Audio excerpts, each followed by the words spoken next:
In today's video, I will show you how you can fix Wi-Fi name not showing on your iPhone. So to do this, what we need to do is we need to head over to our settings. And then once we go to settings, you want to select Wi-Fi.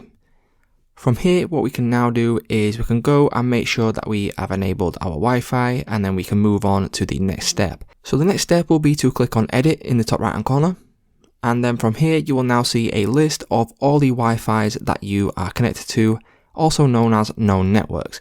Now, what we want to do is we want to click on the information tab at the side of this.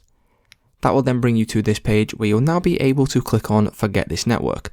So what you want to do is click on forget this network, and then you want to go and reset your internet Wi-Fi router.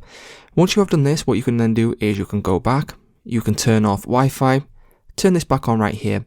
And then once you have turned back on your router, what that will do is it will show your Wi-Fi in the list below. So it's just that simple, guys. That's how you can fix Wi-Fi name not showing on your iPhone.